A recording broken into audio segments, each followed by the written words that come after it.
J'ai cette image où on voit Elie Bob partir du banc de touche, sauter au-dessus les panneaux publicitaires pour aller célébrer ça avec tous les joueurs qui étaient ensemble. Et ça a été une image forte.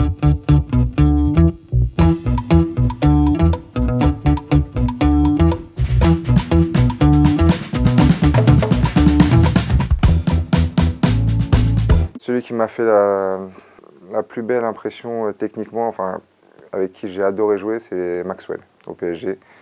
C'est pas forcément celui auquel on pourrait penser quand on parle des années Paris ou d'autres clubs.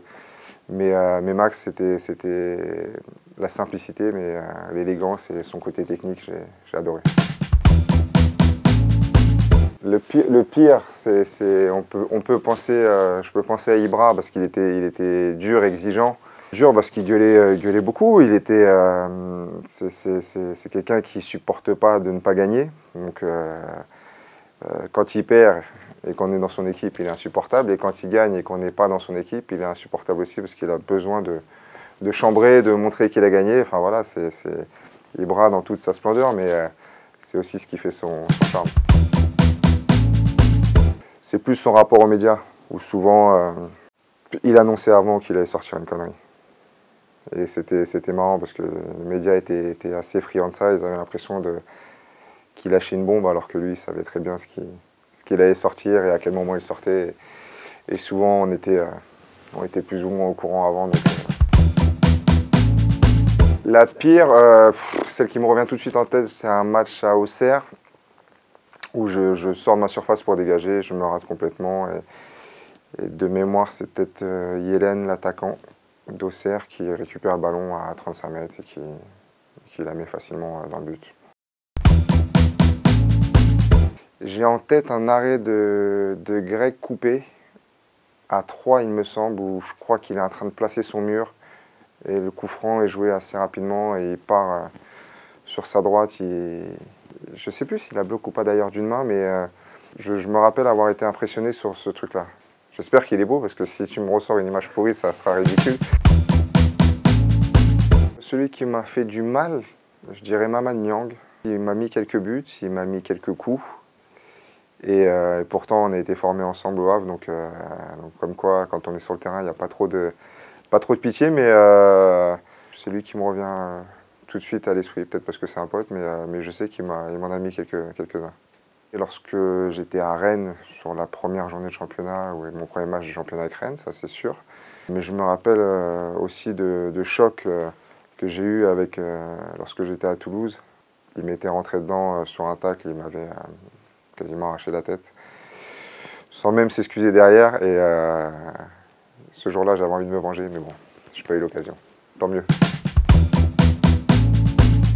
J'aimais bien les causeries d'Elie Bob parce qu'il était capable de nous emmener, en tout cas moi, de m'emmener dans son délire. Il avait cette hargne, c'est des mots assez crus, mais ça me parlait et par moments il était capable de finir ses causeries avec un peu la bave et la rage qu'il voulait nous transmettre, et ça a marché quelquefois. Il y a une célébration qui m'avait fait sourire, mais qui reflétait un peu l'état d'esprit d'un groupe. L'année où on est à Toulouse, et je crois que c'est un but de Bryan Bergogneau.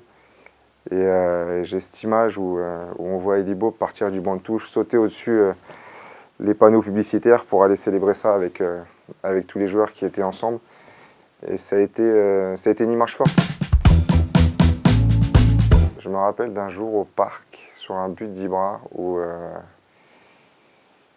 il revient et je sais pas, il revient un peu vers le banc de touche, enfin bref, et moi je cours vers lui et en fait il me calcule pas du tout. Il me calcule pas du tout, et là je me suis senti vraiment naze.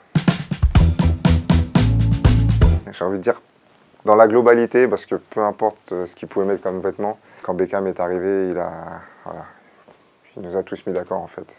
Si nous on mettait les mêmes vêtements, ça allait pas du tout. Enfin, voilà, il a eu une façon de saper. Enfin voilà, c'était quand même la classe. À ce niveau-là, il n'y a pas grand-chose à dire.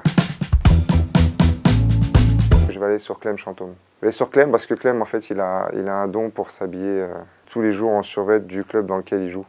Alors pas trop à l'époque, on était à Paris, mais surtout là sur ces dernières années, quand il jouait à Poissy, c'était toujours sur le Poissy, quand il jouait à Chartres, c'est toujours sur le de Chartres. Enfin, voilà, c'est un mec qui s'en fout complètement de comment il se tape au quotidien. Donc, pour son œuvre, la première, forcément, grosse fête, ça a été celle avec Toulouse lorsqu'on finit 3e. Fête avec les copains au stade, fête avec les copains plus solides dans la nuit.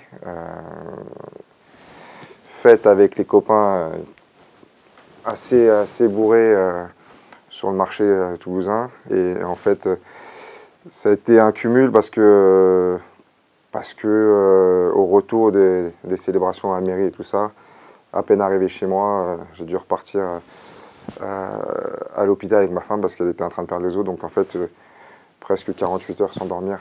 C'était finalement une bonne fiesta.